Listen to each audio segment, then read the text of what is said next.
Today, we are beginning a series of messages that I'm calling Wilderness Lessons.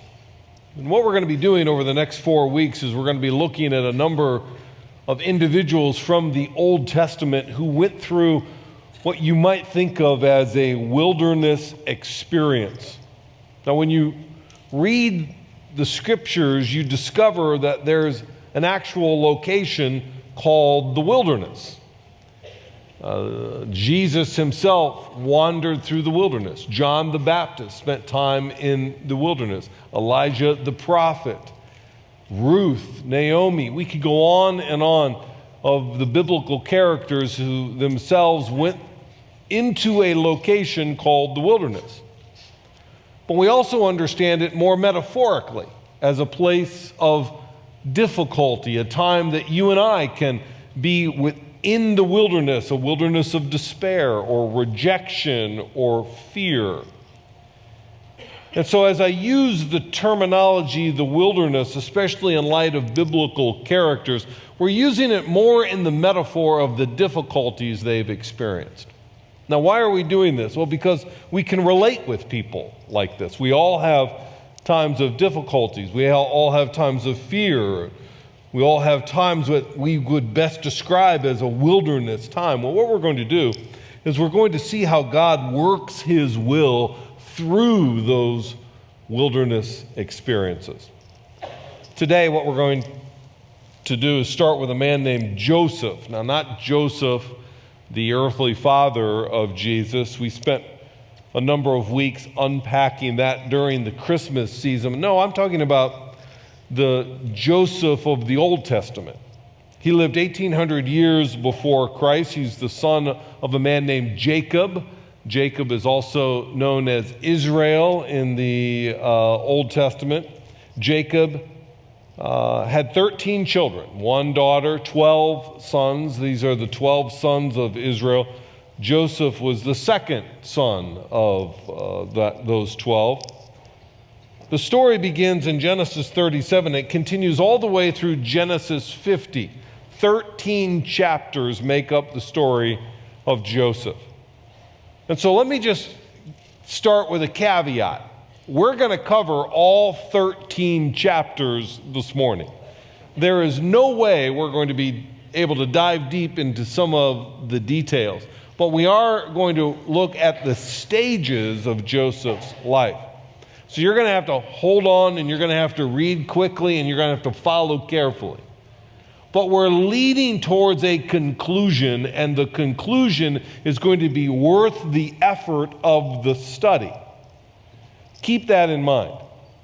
4 stages that we're going to look at in Joseph's life: an unexpected betrayal, an unexpected accusation, an unexpected twist, and an unexpected forgiveness. Those are the 4 stages. The key word is unexpected.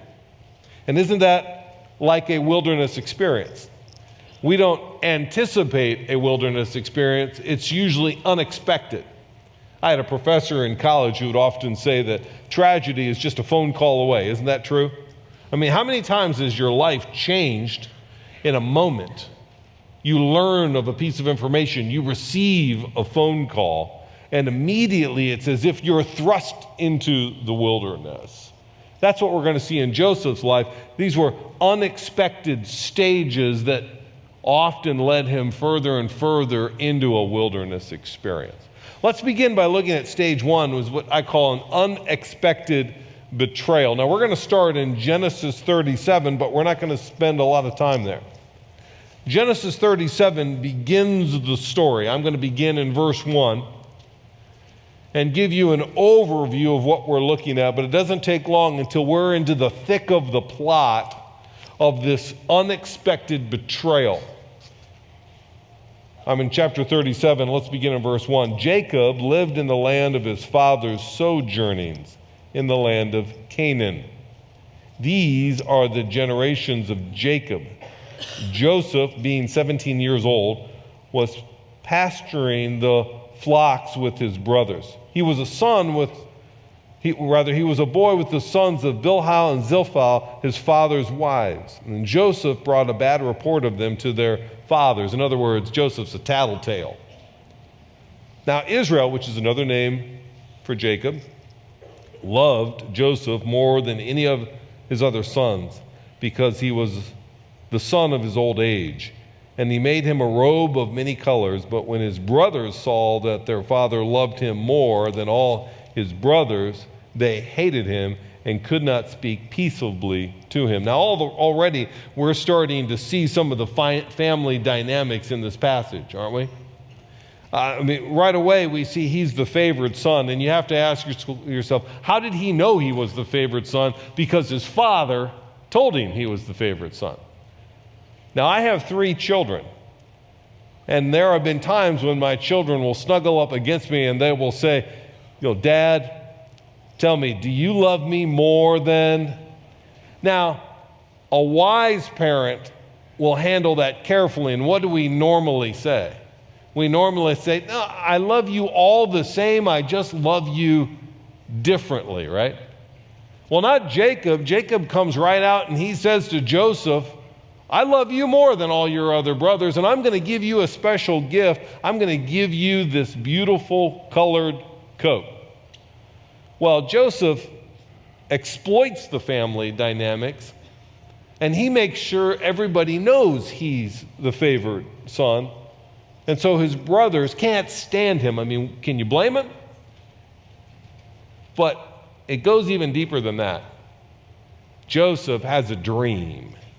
And he has a dream that one day he is going to stand over his entire family, especially his brothers, and he's going to be the superior one. Now you have to remember, they lived in a patriarchal society. The firstborn was always understood to be the leader. It was just understood. It wasn't questioned. Didn't matter what happened. If you were the firstborn son, then you would be the leader of the family. Joseph is saying, no, that's not how it's going to work in our family. I had this special dream, and the dream says, all of you are going to bow down before me. Now, if his brothers disliked him before, then they hated him now. And that's exactly what the text says. Look at the end of verse 8. So they hated him even more for his dream and for his words.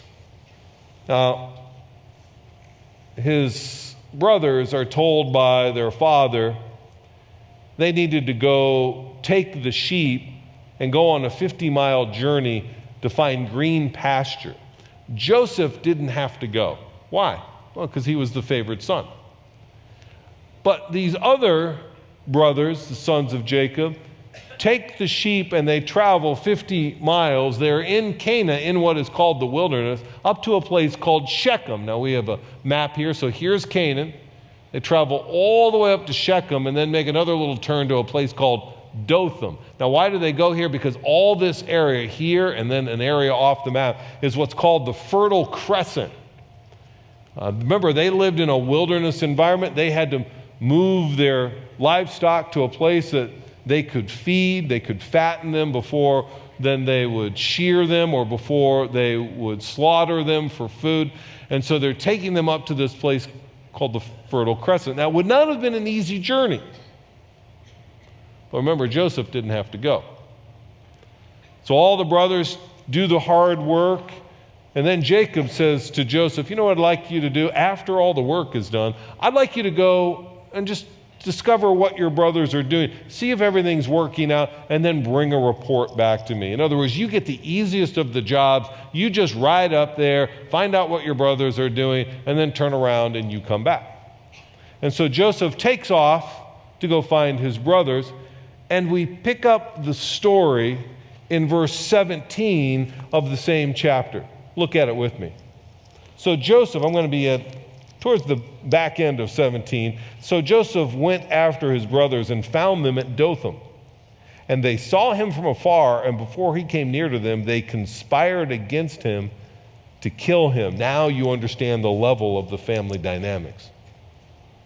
They said to one another, here comes the dreamer. Come now, let us kill him, throw him into one of the pits. Then we'll say that a fierce animal has devoured him, and we will see what will become of his dreams. Now, if it wasn't for Reuben, the older brother, this is exactly what would have happened. But Reuben talks them out of killing him. Instead, he talks them into just throwing Joseph in a pit. Later, he was going to come back and he was going to retrieve him and take him home. Reuben goes off on his own, I'm sure, to take care of some of the livestock, and the brothers are there sitting around the campfire, and their brother Joseph, he's in a cistern somewhere, and wouldn't you know it, a band of Ishmaelite traders come by, and they're on their way to Egypt.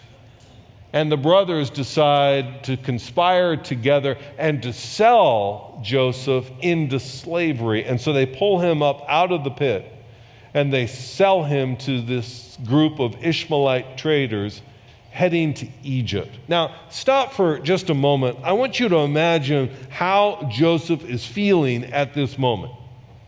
I mean, it wasn't that long ago. He's this 17-year-old young man. He's free. He has his life ahead of him. He goes off to visit his brothers, and next thing you know, he is sold into slavery. His life is completely changed. He's in the wilderness.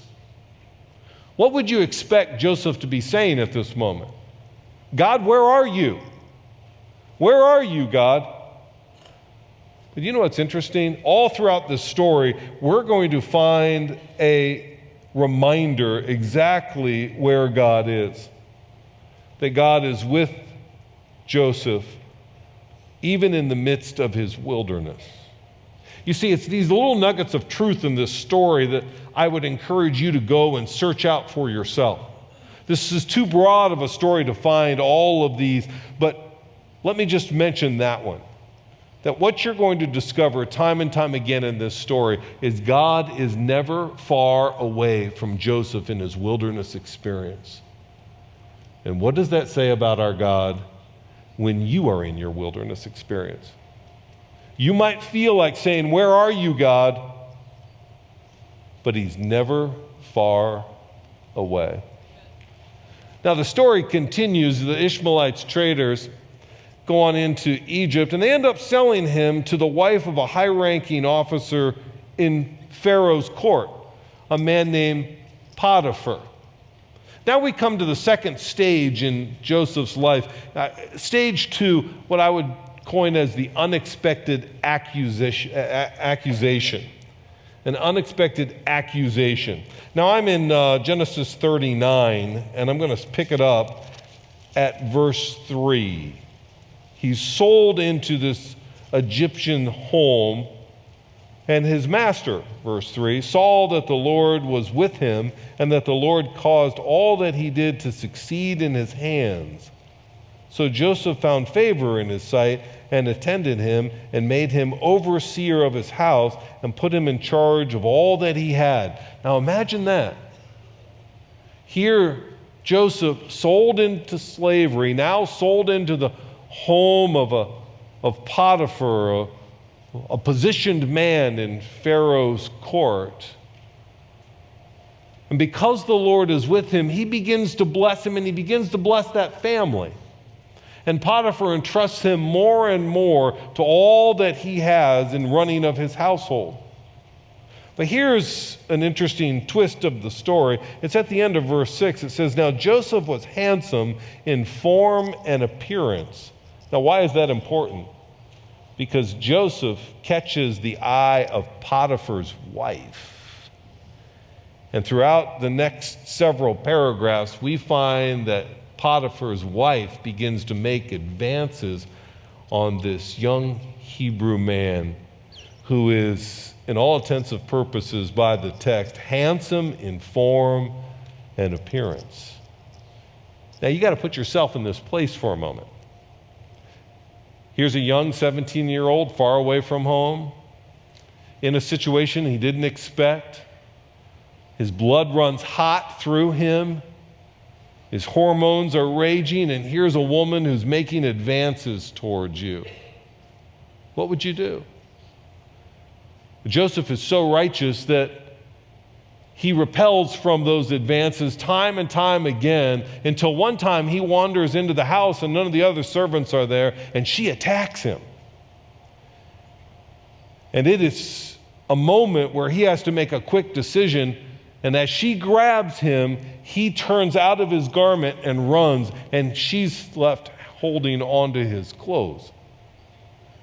Well, now she feels scorned. She feels as if she's been rejected, and she walks out into the yard and she finds the other servants and says, see what this Hebrew slave has done? He tried to attack me. When Potiphar comes home, she lies to him. He believes her and throws Joseph into prison. An unexpected accusation. Now, I just want you to think for a moment. First, you're sold into slavery. If that's not bad enough, then you do the right thing in a bad situation, and now you end up in prison, and that's exactly where he is. He's in prison. How would you feel? How would you feel if this was your life, if your life was unraveling like this? I tell you how I'd feel. I'd be angry. I'd be angry at everybody. I'd be angry at my brothers for putting me into this situation. I'd be angry at Potiphar's wife because everything seemed to be going fine until she got involved. I'd be angry at the justice system. I'd be angry at God. You say, why God? Well, because you let this happen to me. You see, that's a wilderness experience. You look around, you see, there's nothing I can do. I'm in a wilderness experience. This is Joseph's life. Now, will you notice what the text says in verse 21? The text says, but the Lord was with Joseph. Can you hold that spot for just a moment and come back to verse 2 of the same chapter? I'm in chapter 39, verse 2. The Lord was with Joseph. That was spoken shortly after he was sold into slavery by his brothers. Now we see he's in prison. And what do we see again? A reassurance. Verse 21, but the Lord was with Joseph. Again, that's just the reminder. We might be in the wilderness. We might feel God has left us completely alone. But we see over and over again in the text that God himself is saying, no. I'm with you. I'm with you in the wilderness. And then he goes on to say this, and showed him, this is the Lord, and showed Joseph steadfast love. Now, we don't see it in our English versions, but this word steadfast, one of the most important words in all of Scripture. It is the Hebrew word hesed, and it literally can be translated as loving kindness. It is a thread that runs all throughout the Old Testament and then again into the New Testament, and it talks of the character of our God. And what is the character statement of God? That he's a loving God. He's a kind God. This particular word occurs as mercy 149 times. He's a merciful God. It occurs as kindness 40 times. It occurs as loving kindness 30 times. Now you might be thinking, well, this doesn't seem very loving and kind. God, I think you could show your love a little bit of a different way. But notice, God's always quick to affirm that he is with Joseph in the midst of his wilderness. And here's what I don't want you to miss. It's as if God is saying, I have a plan. I have a plan for your wilderness experience.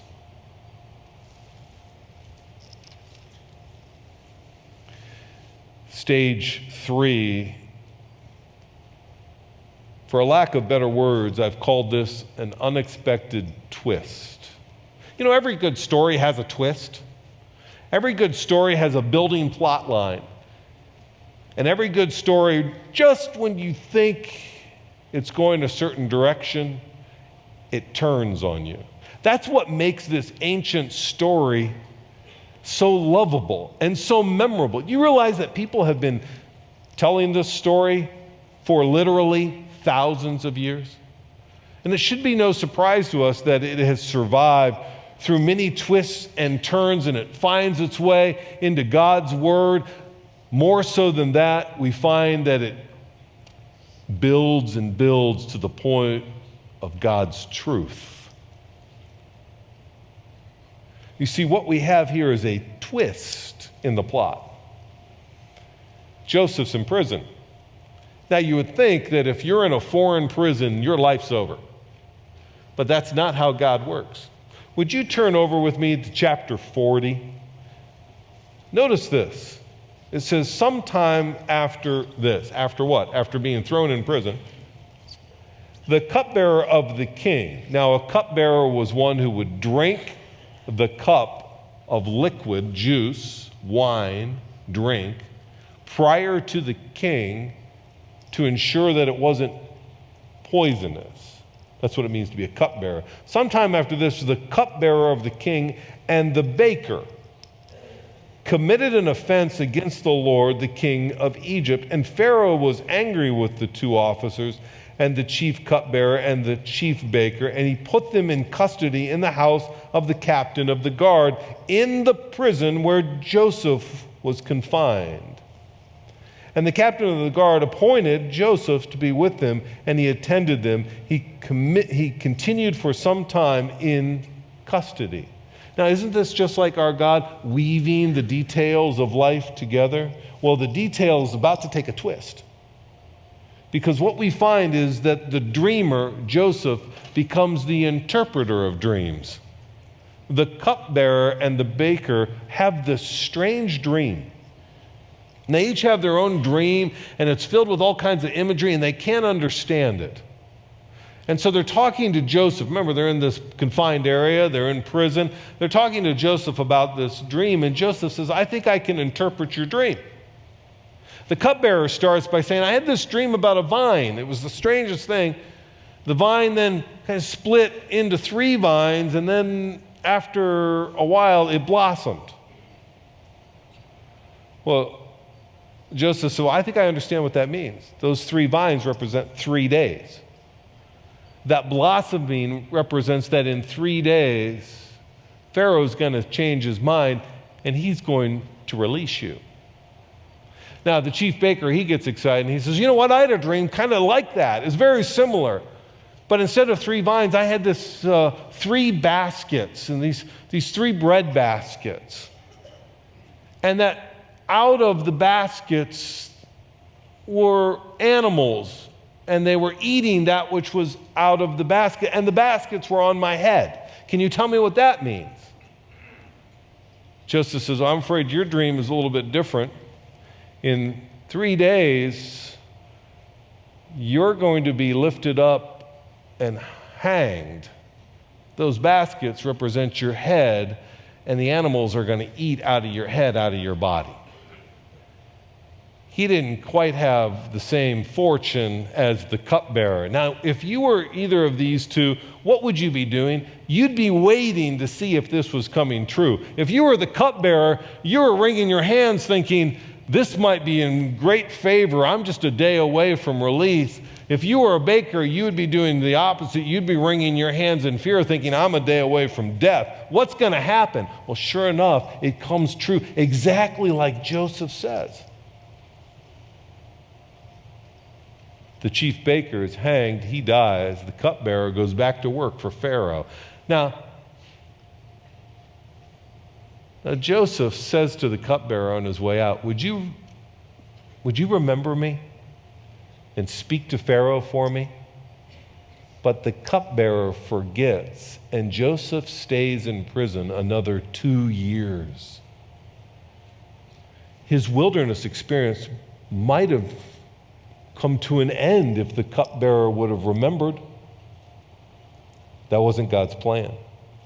Can I just parenthetically tell you that every wilderness experience has a time frame, and that time frame will not end until God's perfect work has been accomplished through it. It might look like it's going to end. It might look like it should end, but it will not end until God's timing is perfect and the wilderness experience has turned into a wilderness lesson. That's exactly what we find here. Another 2 years goes by, and then wouldn't you know it, Pharaoh has a dream. The plot twists again. And the Pharaoh cannot figure out the meaning of this strange dream. He asks the magicians and he asks the theologians of Egypt. He asks the religion. No one knows. And the cupbearer suddenly remembers Joseph, and he comes to Pharaoh and he says, remember 2 years ago when I was in prison? I had a dream. And there was a man in there. He told me what my dream really meant, and it came true. Maybe we could get the same man, and he could tell you the meaning of your dream. And that's exactly what they do. They bring Joseph up, they clean him up, they shave his head, they bring him into Pharaoh. Pharaoh tells him his dream. And it's a strange dream. You ought to read it. Some of the imagery is very difficult, but Joseph understands it. And he tells Pharaoh what the dream is. He says, this is the dream. You're going to have 7 years of great crops, abundant food. But then you're going to have 7 years of famine. And the dream is a warning. You need to house off 1/5 of all of the 7 good years so that you can feed yourself and all the people and the land for those 7 bad years. And you should appoint someone who's going to oversee all of the process of this. Now, will you pick up with me? I'm in chapter 41, and I'm in verse 39. Chapter 41, verse 39. Then Pharaoh said to Joseph, since God has shown you all of this, there is none so discerning as wise as you. You shall be over my house, and all my people shall order themselves as you command. Get this. He was a prisoner. Now he's second in charge under Pharaoh. Keep reading. Only as regards the throne will I be greater than you. And Pharaoh said to Joseph, see, I have set you over all the land of Egypt. Then Pharaoh took his signet ring from his hand, put it on Joseph's hand, and clothed him in a garment of fine linen and put gold chain around his neck. Drop down to verse 46. Joseph was 30 years old when he entered the service of Pharaoh. 13 years he'd been in the wilderness. And Joseph went out from the presence of Pharaoh and went through all the land of Egypt. Think about that. He was 17 when he became a slave. Wasn't long after that, he was thrust into prison. All this time he's in prison. Now, second command over all of Egypt. Do you see why this story has so fascinated people for generations? But it gets better. You think you're at the apex of the story. But wouldn't you know what happens? His brothers enter back into his life. And the twist of the plot again happens because now it's the time of famine. So wind the clock ahead. It's been 7 good years. And now about 2 bad years. And Jacob, Joseph's father, hears that there's a man in Egypt selling grain. So he sends his sons, Joseph's brothers, to go see this man to buy some grain. We're now in Genesis 42. I'm in verse 6. Now Joseph was governor over all the land. He was the one who sold to all the people of the land. And Joseph's brothers came and bowed themselves before him with their faces to the ground. Joseph saw his brothers and recognized them, but he treated them like strangers and spoke roughly to them. Where did you come from? He said. They said, from the land of Canaan to buy food. And Joseph recognized his brothers, but they did not recognize him. Can you imagine that moment? I mean, wouldn't you have loved to have been in the court knowing all that we now know? Watching the face of Joseph as he first encounters his brothers? Now, here's why I think we have such a connection with Joseph. I'll tell you why. The connection is that we all have someone in our lives who hurt us. Most of us spend the majority of our lives trying to distance ourselves as far as we can from that person. But can you imagine a moment in your own life when you would have ultimate power and you could do whatever you wanted, and those people who hurt you show up in your court? what would you do to them? I've got to tell you, my evil mind is just moving, and I could think of all kinds of things to do. What in the world was Joseph thinking? He's sitting on this throne. He has ultimate powers. His brothers walk into the room. They don't recognize him. You say, why not? Well, he's got his head shaved. He's probably got thick Egyptian makeup on. He's got the clothes of a king, of a pharaoh, and they're simple sheep farmers from Canaan. There would have been a vast difference between the two. They see him as a god. He looks down. He notices, that's my brothers. There they are. And he has the opportunity to avenge himself. What would you do?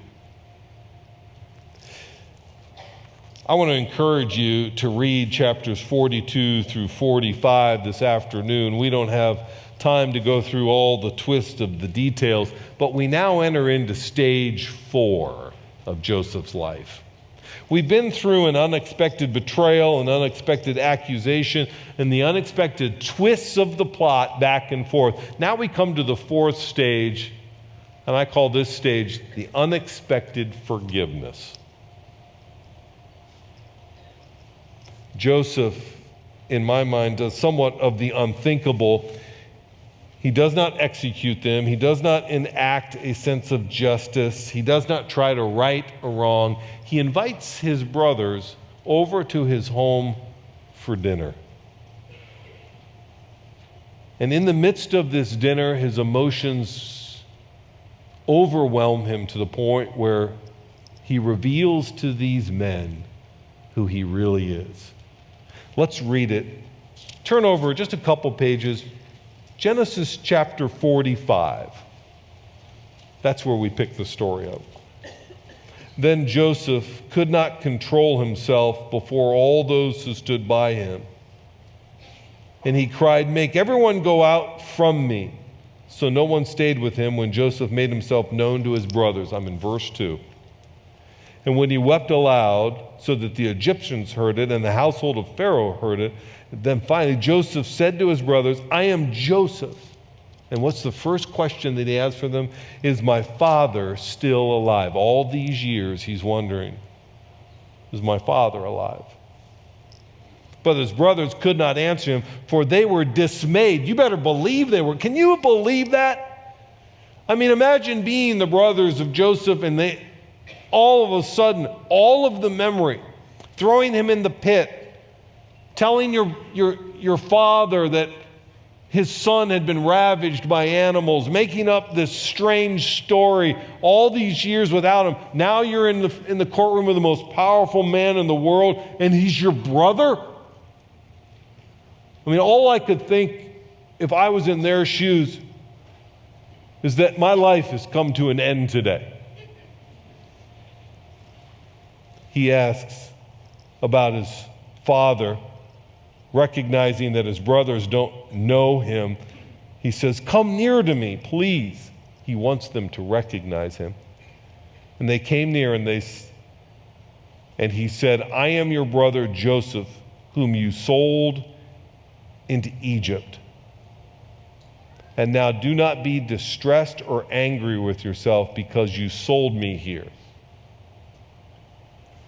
Now, what we're about ready to read, I think, might be some of the most profound words in this entire story. 13 chapters are leading up to the next 3 verses. Because in these 3 verses, we discover something not only about Joseph, but we learn something about God. Do you think Joseph, throughout his life, wrestled with the questions of why? Why did my brothers do this?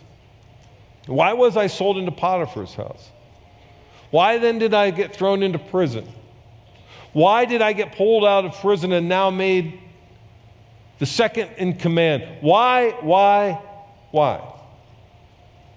And seeing his brothers, all of the questions of why must have come flooding back into his life, to the point where he was emotionally raw.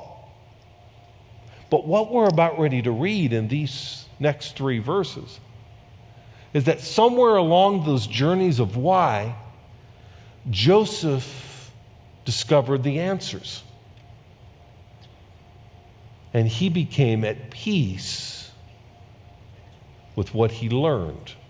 You see, that's part of the wilderness experience. There's a lesson in the wilderness. And along that wilderness path, as difficult as it might be, there is an answer to the question of why. Why, God, would you allow this to happen to me? We're about ready to discover the answer where we ourselves can overlay our life. Let's look at the text. He's talking to his brothers, and he says, "And now, do not be distressed or angry with yourself because you sold me here." Here it is. "For God sent me before you to preserve life." Whose life? His brothers' lives. A nation's life. Remember, they're the 12 tribes of Israel. Somewhere along the way, Joseph understood the why. And he says, my brothers didn't do this to me. This was part of God's plan for a greater purpose than my own freedom and my own life. It was to preserve a nation's life. And he says it again. "For the famine has been in the land these 2 years, and there are yet 5 years in which there will be neither plowing nor harvest. And God sent me before you to preserve for you a remnant on the land." Who are the remnant? The children of Israel. "And to keep alive for you many survivors." And then here's the capstone, verse 8. "So it was not you who sent me here, but God." Do you understand? If you can understand and internalize that God sees your wilderness experience and allows your wilderness experience, so there might be a wilderness lesson in your life. Joseph says at the end of his life, Genesis 50:20, to his brothers, "As for you, you meant evil against me, but God meant it for good, to bring it about that many people should be kept alive as they are today." That sounds eerily familiar to New Testament theology that Paul teaches us. He tells us, "And we know that for those who love God, all things works together for good, for those who are called according to his purpose." Now, I understand when you read a text like this, it can be trite. And in fact, we probably overuse this text. Or maybe we don't use it enough. The sovereign hand of God works in pain and pleasure. Works in the joys, works in the trials. But I think he works most definitely through the wilderness experiences to provide a wilderness lesson. You say, well, what is the lesson that we learn at the end of Joseph's life? I'd like to coin it in a phrase. It's not my phrase. It actually belongs to a man named Darrell Burton, who is a pastor in Kansas City. Darrell was wrongly accused of a crime and spent 20 years in prison. All the while, completely an innocent man. Now, we all understand those stories, right? Everybody in prison is innocent. But he truly was innocent. And it was 20 years later, through a set of circumstances that brought the truth to bear, and he was released. When interviewed, he was asked, how can you be a man of such joy and forgiveness and now a desire to enter into a profession where you help other people? You would think it would be just the opposite. You'd be filled with bitterness, filled with hatred. And he said, oh yeah, I was. For the first 13 years of my imprisonment. And then God began to work on him through his word, and he started to come to an understanding that his wilderness experience was actually leading to a wilderness lesson that he could use to glorify the name of Jesus Christ. And he said this of his own life, and he parallels it with the life of Joseph. He says this: sometimes God has to work something out of you in order to work something new into you, to work something through you. You might be sitting here today and you might be thinking, there is no way I can forgive those who have so hurt me. They've devastated my life, my emotions are shredded, and every time I think of that, doesn't matter how many years later, all of those angers, all of that anxiety, all of those emotions come flooding back. There's no way I can ever forgive them. Sometimes God has to work something out of you. You see, a wilderness experience has a beginning and an end, but many times we build our own prisons of anger and bitterness and hatred, and we stay in that hatred mode until we end up hurting ourselves far more than whatever that person had done to us in that original sense of pain. And sometimes it takes some time for God to work something out of us for the purpose of working something new in us so that He might work through us. Are you in a wilderness experience? Do you feel the connection with Joseph because there are people in your lives and circumstances in your past that you've never been able to release? I think what the text draws us to is to ask some very difficult questions and come before our God with a willingness to submit and say, I will allow you to work this out of me. My hatred, my bitterness, my unforgiving spirit, whatever that might be, so that you can work something new into me. And I can see that what they meant for harm, oh Lord, you have meant for good. And now you want to work through me. I think it would be good if we just don't end this morning. Turn it over to Byron, sing a nice song, out the door we walk. I think when you look at a text like this, it ought to bring us to a point of introspection where we ask God some very difficult questions. As if to say, like David, would you look inside my heart, God? Am I holding on to something? Or have I forgiven them and opened myself up to something that you want to do? Why don't we do that? Let's just quiet ourselves for a few moments. You take whatever posture of prayer, bowing your head, whatever, closing your eyes, and ask that question of your Lord. Have I forgiven them? The face of those people or that person or that experience, did that come into your mind? Is it as vivid today as it was then? Can you see that person's face? Can you say to the Lord, I've forgiven them? Would you pray bold prayers today?